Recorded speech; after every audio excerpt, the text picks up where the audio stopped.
Chapter 5 Major Domains of the Earth. As you have read in the first chapter, the Earth is the only planet which has life. हमें आगे के chapters में पढ़ा है कि earth is the only planet जहाँ पे life exist करती है. Human beings can live here because the life sustaining elements of land water and air are present on the अर्थ.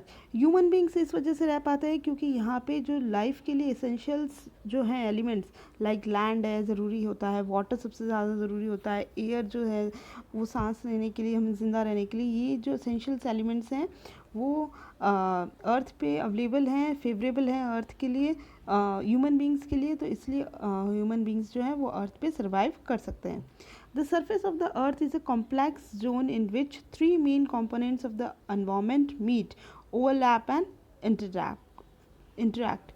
जो सरफेस ऑफ द अर्थ है वो एक तरह से कॉम्प्लेक्स है और वहाँ पे कई सारे एनवायरमेंट्स जो है वो एक साथ आते हैं और ओवरलैप होते हैं. मतलब लाइक अलग अलग जो एनवायरमेंट्स होते हैं, है ना, लाइक अंडरग्राउंड है, वाटर में सी है, ग्राउंड है, स्काई, फिर और ऊपर जाते हैं तो एटमॉस्फेयर, जो सारे ये जो हैं एनवायरमेंट ये एक साथ मिलते हैं और एक दूसरे से ओवरलैप करते हैं. ठीक है.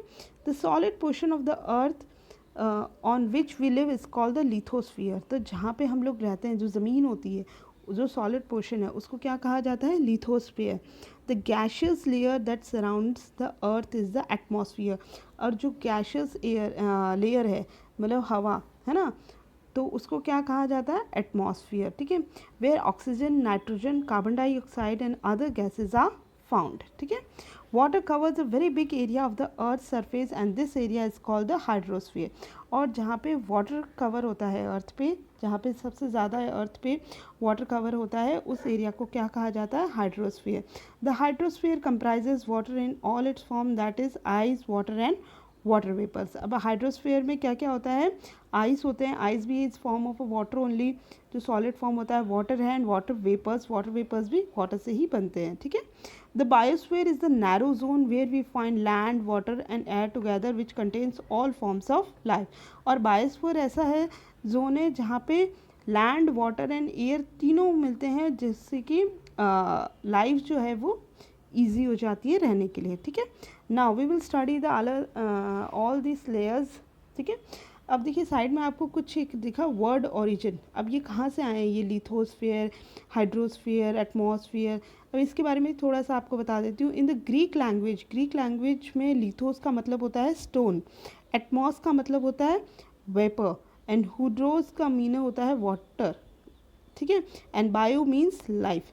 तो लिथोस मीन्स स्टोन, पत्थर, atmos means vapour, and hydros means water, and bios means life. तो इस वजह से ये नाम आए हैं lithosphere, atmosphere, hydrosphere and biosphere. ठीक है. Now the first lithosphere. The solid portion of the earth is called the lithosphere. तो सॉलिड पोर्शन जो है जहाँ पे हम लोग रहते हैं, ठीक है, ज़मीन, उसको क्या कहा जाता है? Lithosphere. It comprises the rock of the earth crust and the thin layer of soil that contains nutrient elements which sustain organisms. अब यहाँ पे रॉक्स होती हैं, अर्थ के अंदर क्रस्ट होता है, थिन लेयर्स ऑफ सॉइल होती है, मतलब सॉइल होती है ना, कई सारे एलिमेंट्स होते हैं जिसके अंदर कई सारे ऑर्गेनिजम्स होते हैं, छोटे छोटे जीवाणु, कीटाणु वगैरह सब रहते हैं. तो यहाँ पे लाइफ जो है वो एग्जिस्ट करती है. There are the two main division of the earth surface. The large land mass is known as the continents.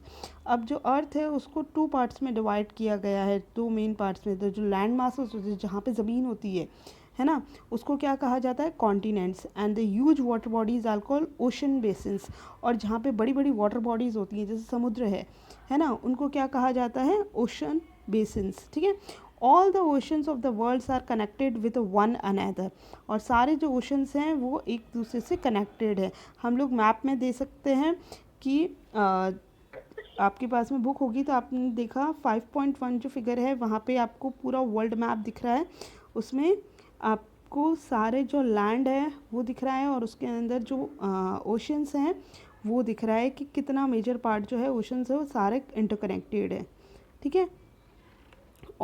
और जो लैंड मासेस हैं वो भी कनेक्टेड है एक दूसरे से. ठीक है. The level of the sea water remains the same everywhere.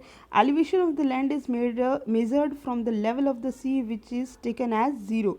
और जो सी वाटर है उसका तो लेवल हर जगह सेम होता है लगभग, पर जो लैंड है उसका लेवल ऊपर नीचे होता है और उसको मेजर किया जाता है सी के अकॉर्डिंग में.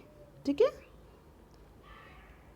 This is the map of world map, जहाँ पे आपको land masses and water bodies दिख रही है जो इंटरकनेक्टेड है. Land masses are also connected. ठीक है.